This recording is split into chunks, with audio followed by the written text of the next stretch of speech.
시청자 여러분 안녕하십니까? JTBC 아침 뉴스입니다. 오늘 아침 전주의 기온은 9.7도, 익산 7도, 장수는 4.5도를 보이고 있습니다. 오늘 대체로 맑은 가운데 미세먼지 농도는 보통 수준 유지하겠습니다. 한낮 기온은 전주와 익산 17도, 장수는 15도가 예상됩니다. 저녁 무렵에는 북서쪽에서 찬 공기가 유입되면서 기온이 큰 폭으로 떨어지겠습니다. 입동인 내일 아침, 전주는 2도, 진안과 장수, 임실 등 일부 내륙 지역은 영하 2도까지 내려가면서 올가을 가장 추운 날씨가 예상됩니다. 일요일과 다음 주 월요일 사이에는 비 소식이 있습니다. 군산의 한 마을에 축사 허가 신청이 10건 넘게 집중되면서 마을 주민들이 반발하고 있습니다.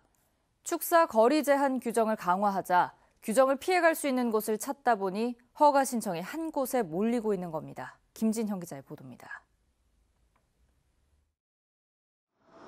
군산 서수면의 한 농경지입니다. 한 달 전부터 이곳에 소를 키우는 축사를 짓겠다며 무려 13건의 신청이 들어왔습니다. 농경지를 가운데에 둔 인근 마을 주민들이 강하게 반발하고 있습니다. 축산 분뇨로 인한 심한 악취와 토양 오염을 피할 수 없다는 겁니다. 아무리 잘 관리를 해도 그 축사에서 나오는 그 오폐수 그런 부분들이 농지를 오염시키고 결국은 뭐냐면 지하수까지. 군산시의 조례에 따르면 소의 경우 마을로부터 500m 이상 떨어져 있으면 축사가 들어설 수 있습니다. 축사 허가를 신청한 지역은 이 규정을 충족하고 있습니다. 거리 제한 규정을 피할 수 있는 입지 조건이다 보니 추가 축사 신청으로 집단화를 피할 수 없다는 지적도 나옵니다. 허가를 맡은 사람이 있어요. 그러니까 그 사람을 보고 빌미로 여기 허가 나는데 왜 나도 허가 내줘. 그러면은 행정에서는 안 내줄 수가 없다. 그 얘기인데. 군산시 도시계획위원회도 이 점을 우려해 허가에 신중한 입장입니다. 가축분들 배출지서 인허가는 지금 현재는 나가 있는 상황이고요. 도시계획 심의에서 이제 너무 많이 들어오다 보니까 이게 지금 거기서 한번 지금 반려가 된 상황으로 알고 있어요. 환경 피해를 걱정하는 마을 주민과 법적으로 문제가 없다는 축산농가의 입장이 첨예하게 대립하고 있어 갈등이 더욱 깊어질 전망입니다. JTBC 뉴스 김진영입니다. 전북교육청이 전주의 한 사립고등학교에서 발생한 답안지 조작 사건에 대해 검찰에 수사를 의뢰했습니다. 학교 자금을 빼돌린 혐의로 기소된 완산학원 이사장은 1심 재판에서 징역 7년을 받았는데요. 사립학교에서 각종 비리와 사건이 끊이지 않고 있습니다. 정원익 기자가 보도합니다. 이 사립고등학교에서는 한 교직원이 전 교무부장 아들의 2학기 중간고사 시험 답안지를 조작했다가 들통났습니다. 전북교육청 감사에서 이 교직원은 성적 조작에 처음 개입했다고 주장했고 전 교무부장은 관련성을 부인한 것으로 알려졌습니다. 결국 전북교육청은 교직원을 검찰에 고발하고 전 교무부장과 아들에 대해 수사를 의뢰했습니다. 또 1학기 모의고사 평가에서도 조작이 의심되는 정황이 나와 함께 수사를 의뢰했다고 밝혔습니다. 무엇보다 교직원과 전 교무부장의 연관성, 추가 성적 조작 여부, 그리고 채점 당시 CCTV 화면이 찍히지 않은 경위 등에 대해 수사가 이루어질 전망입니다. 전화 통화라든지 또 문서를 볼 수 있는 상황들이 아니잖아요. 사적 문서들을. 그래서 그런 부분들이 아마 수사 결과에 따라서 나오게 된다면 그 후에 이제 저희들이 보강해야 될 감사될 사항이 있을 겁니다. 학교와 사학재단 자금 수십억 원을 빼돌린 혐의로 기소된 완산학원 설립자는 1심에서 징역 7년의 중형을 선고받았습니다. 재판부는 막대한 금액을 횡령하고도 교원들에게 책임을 전가하고 피해 회복이 거의 되지 않아 엄벌이 불가피하다고 밝혔습니다. 같은 혐의로 기소된 사무국장은 설립자 지시를 따를 수밖에 없었고 수사에 많은 도움을 줬다며 징역 3년에 집행유예 5년을 선고했습니다. 남원에서는 한 사립고등학교가 교육청 감사를 거부했다가 법원에서 과태료 100만 원 처분을 받기도 했습니다. 답안지 조작에 자금 횡령, 감사 거부까지 각종 비리와 불미스러운 사건이 잇따라 터지면서 사학에 대한 불신이 깊어지고 있습니다. JTBC 뉴스 정원익입니다. 정부가 공모한 에너지 산업 융복합 단지로 새만금이 지정됐습니다.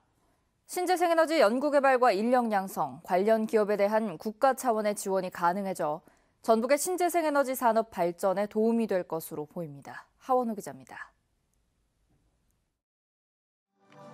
문재인 대통령은 지난해 새만금을 찾아 새만금을 재생에너지의 중심지로 만들겠다고 약속했습니다. 새만금에 새롭게 조성되는 태양광과 풍력발전단지의 관련 제조업체, 연구시설, 실증센터를 설치하여 재생에너지 기술력을 한 차원 더 끌어올리겠습니다. 하지만 인프라 구축을 위한 제도적 기반이 없다 보니 발전소만 짓고 마는 게 아니냐는 비판이 쏟아졌습니다. 새만금이 에너지산업 융복합단지로 지정돼 국가적인 지원 체계가 마련됐습니다. 특별법에 따라 수상태양광, 해상풍력 등 중점산업에 대한 지원이 이루어지고 에너지 특화기업은 세금 감면을, 전문 연구기관은 연구개발비를 지원받을 수 있게 됐습니다. 에너지 산업 융복합 단지를 중심으로 기업을 유치하고 전문 연구기관들을 유치하고 인력 양성 기관을 집적화함으로써 명실공히 재생에너지 클러스터가 완성이 되고 한화와 LG, 두산 같은 대기업들이 관심을 보이고 있어 관련 기업의 동반 입주가 기대됩니다. 에너지 특화 기업 100곳이 들어오면 도내에 연간 7,800억 원의 생산 유발 효과와 1,900여 개의 일자리가 생길 것으로 전라북도는 기대하고 있습니다. 새만금을 신재생에너지의 중심지로 만들겠다던 문재인 대통령의 약속이 첫 단추를 꿰는 만큼 이제 가시적인 성과를 만들어낼 때입니다. JTB 뉴스 하원호입니다. 전주시가 추진하는 특례시 관련 법안을 국회가 이달 중에 논의한다는 소식 전해드렸었죠. 전북 정치권이 전주시의 특례시 지정을 위해 지원 사격에 나서기로 했습니다. 송창용 기자입니다.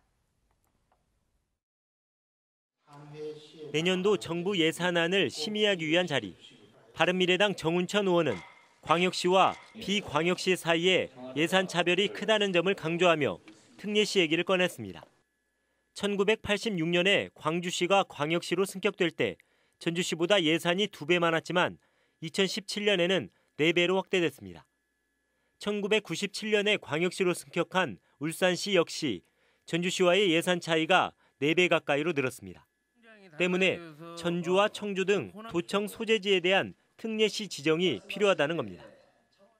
도청 소재지가 있는 청주하고 그다음에 전주하고 이 두 군데하고 이번에 광역시는 못 될 망정 인구 100만 명 이상 지방 대도시를 특례시로 지정하겠다는 법안을 국회에 제출한 정부는 원론적인 입장을 밝혔습니다. 특례시 지정과 관련해 국회의원들이 제출한 다른 법안들을 함께 검토하겠다고 설명했습니다. 법안이 지금 4건이 제출되어 있습니다. 그래서 소위에서 논의할 때 같이 검토하도록 하겠습니다. 다른 전북 국회의원들도 특례시 지정에 관해 질의할 예정이었지만 여야 갈등 속에 국회 예결위가 파행돼 불발됐습니다. 국회 행정안전위원회는 오는 21일쯤부터 특례시 지정 법안에 대해 본격적으로 논의할 예정입니다. JTB 뉴스 송창용입니다. 태풍 피해를 입은 농가를 위해 남원시가 피해 벼를 모두 매입합니다. 고창의 관인 118점이 모두 새로운 서체로 탈바꿈했습니다. 주희인 기자입니다. 남원시가 태풍으로 피해 입은 벼 2025톤을 모두 매입합니다. 남원시는 지난 9월부터 연이은 태풍으로 논 1,800여 헥타르가 피해를 입어 품종에 관계없이 피해벼 전부를 오는 21일까지 매입하기로 했습니다. 금년에 그 태풍 피해벼를 조기에 전량 매입하여 농업인들의 시름을 덜어주고자 합니다. 단정함과 예스러움이 특징인 독리 신재요 판소리채, 군수 직인을 비롯한 고창의 관인 118점이 모두 새로운 서체로 바뀌었습니다. 고창군은 기존 관인이 알아보기 힘들다는 불편이 잇따라 판소리의 고장 고창의 이미지를 살린 서체로 바꾸게 됐다고 밝혔습니다. 완주의 노인 돌봄 서비스가 한층 강화됩니다. 완주군은 개인별 맞춤 노인 돌봄 서비스를 운영하기 위해 5개 권역마다 수행기관을 선정해 내년부터 운영할 예정입니다. 4대 종교 지도자들과 익산시가 지역 화합과 발전을 위한 간담회를 가졌습니다. 정헌율 익산시장은 환경 친화도시 조성 등 지역사회 현안에 종교계가 적극적으로 앞장서 달라고 당부했습니다. JTB 뉴스 주혜인입니다. 생활고로 인해 폐지를 줍는 노인들을 지원하기 위한 조례가 제정됩니다. 전라도의회 송지용 의원이 발의한 전라도 재활용품 수집인 지원 조례안은 폐지를 줍는 65세 이상 노인과 장애인에게 야간 식별이 가능한 조끼나 반사경을 지급하고 손수레 수선을 지원하는 내용 등을 담고 있습니다. 송 의원은 도내에서 폐지를 줍는 노인이 모두 720여 명으로 파악되고 있다며 이들에 대한 지역사회의 관심이 더 큰 지원 방안으로 확대되기를 기대한다고 밝혔습니다. 순창 인계와 쌍치를 잇는 국도 21호선의 선형 개선 사업이 올해 말부터 본격적으로 시작됩니다. 익산지방국토관리청은 올해 말에 인계 쌍치 국도 개선 사업의 실시 설계를 시작하고 2021년에 착공할 계획이라고 밝혔습니다. 쌍치 인계 국도 개선 사업은 지난 1월 정부의 예비 타당성 조사 면제 대상으로 선정되면서 추진할 수 있게 됐으며 예상 사업비는 1,687억 원입니다. 군산시가 새만금의 수산식품 수출 가공 클러스터를 추진합니다. 군산시는 오는 2025년까지 2,500억 원을 투입해 김과 멸치 등 서해에서 생산된 수산물을 가공하는 50여 개의 가공 공장과 냉동 냉장 시설 등을 갖출 예정입니다.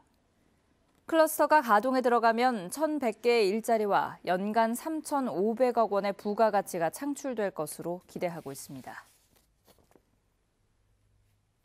국회 김광수 의원은 예결위 전체 회의에서 내년도 예산에 전라천년 문화권 사업 예산을 반영할 것을 촉구했습니다. 김광수 의원은 정부 예산안에 전북 중심의 전라천년 문화권 사업은 빠지고 문체부가 신청도 하지 않은 전남과 경남의 남부권 관광 개발에는 7억 원이 반영돼 정권 실세를 위한 예산 편성이라는 비판이 나오고 있다고 지적했습니다. 김광수 의원은 전북은 서해안과 지리산권 관광 개발 계획이 차례로 종료돼 후속 사업이 시급한 만큼 지역 특화 관광에 부합하는 전라천년 문화권이 반드시 반영돼야 한다고 강조했습니다. JTB 아침 뉴스를 마칩니다. 함께해 주신 여러분 고맙습니다.